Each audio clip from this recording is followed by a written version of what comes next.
সম্মানিত ভাইয়েরা এবং বোনেরা, জুলাইয়ের রক্তের দাগ এখনো শেষ হয়ে যায়নি। এখনো যদি আমরা রাস্তাঘাটের দিকে তাকাই তাহলে দেখবো এখনো ছোপ ছোপ রক্তের দাগ বিভিন্ন জায়গায় লেগে আছে। যে সকল ব্যক্তিরা আহত হয়েছেন প্রতিদিন এখনো আমরা সংবাদ পাই যে হসপিটালে তারা মারা যাচ্ছেন, এবং যারা নিহত হয়েছেন তাদের স্বজনরা এখনো স্বজন হারানোর সেই বেদনা তারা বুঝতে পারেনি। এখনো আমরা এই জুলাই এর 5ই জুলাই থেকে আবার আমরা 1-1.5 মাস পরে আবার রাস্তায় আমাদেরকে নামতে হবে, এটা আমরা কখনো ভাবতে পারিনি। আমরা বলেছিলাম আমাদেরকে যেন আবার রাস্তায় নামতে না হয়, তৌহিদি জনতাকে যেন আবার রাস্তায় নামতে না হয়, কিন্তু আমাদেরকে দুর্ভাগ্যজনক ভাবে 1.5 মাসের মাথায় আবার রাস্তায় নামতে হয়েছে। আমরা আজকে কেন এখানে একত্রিত হয়েছি আপনারা জানেন। আমাদের ফ্যাসিবাদের বিরুদ্ধে আমরা যে বিপ্লব করেছিলাম, যে বিপ্লব এখানে সংগঠিত হয়েছে, সেখানে তৌহিদি জনতার বিশাল বড় ভূমিকা ছিল। উলামায়ে কেরাম সেখানে তারা মৌলিক ভূমিকা পালন করেছে, শাহাদাত বরণ করেছে। এখানে প্রচুর পরিমাণ মাদ্রাসার ছাত্র, হাফেজে কোরআনরা, আলেমরা তারা শাহাদাত বরণ করেছেন, যাদের রক্তের উপর ভিত্তি করে আমরা এই স্বাধীনতা পেয়েছি। আবার নতুন করে তাদের সাথে গাদ্দারি করার একটা প্রবণতা আমরা দেখতে পাচ্ছি। সেই কারণে আমরা মূলত এখানে একত্রিত হয়েছি।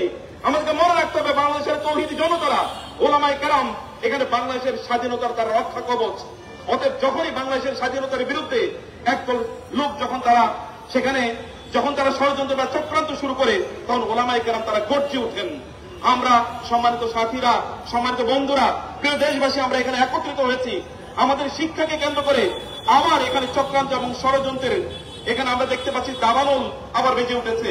আমরা দেখতে পাচ্ছি এখানে আবার সেই শাহবাগী চেতনার লোকেরা, হতে পারে যে তারা স্বৈরাচারের দোষর তারা ছিল না, কিন্তু স্বৈরাচারের চেতনা, তারা শিক্ষার চেতনা তারা লালন করে। এই চেতনাধারীরা আমাদের 90% মানুষের, মুসলমানদের তাদের শিক্ষার সিলেবাস কি হবে অথবা তাদের শিক্ষার দর্শন কি হবে এটা তারা ঠিক করে দেবে। তৌহিদ জনতা এটা কোনো অবস্থায় মেনে নেবে না।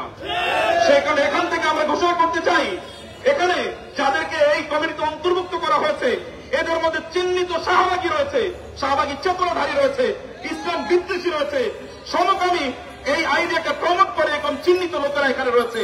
অবিলম্বে তাদেরকে কমিটি থেকে অবশ্যই তাদেরকে বহিষ্কার করতে হবে। যদি বহিষ্কার না করা হয় 24 ঘন্টার আলটিমেটাম এখানে দেওয়া হলো। যদি বহিষ্কার না করা হয় তাহলে পরবর্তীতে প্রয়োজনে বাংলাদেশের আপামর তৌহিদি জনতাকে নিয়ে আমরা বৃহত্তর আন্দোলন আবার গড়ে উঠবো, গড়ে তুলবো। প্রয়োজনে আবার আমরা রাস্তায় নামবো, আবার রাস্তা প্রয়োজন আমরা দখল করবো। ওটা আমরা বলতে চাই, এই বাংলাদেশ গড়ার জন্য আমরা আপনাদের সহযোগী হিসাবে থাকতে চাই। আমাদের সহযোগিতা আপনারা অবশ্যই গ্রহণ করুন।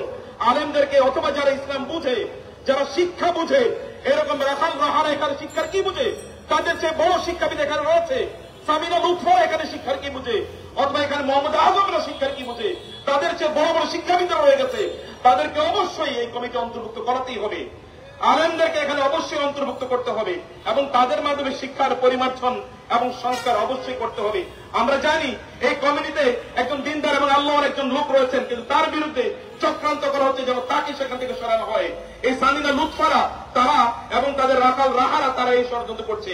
তাকে সেখান থেকে বহিষ্কার করার জন্য অথবা তাকে সেখান থেকে উইথড্র করার জন্য তারা চাপ দিচ্ছে। আমরা বলে দিতে চাই বাংলাদেশের তৌহিদি জনতা এরা প্রচন্ড সজাগ এবং সচেতন। একটা 16 বছরের একটা স্বৈরাচারকে কিভাবে পতন করেছে তা আপনারা দেখতে পান নাই।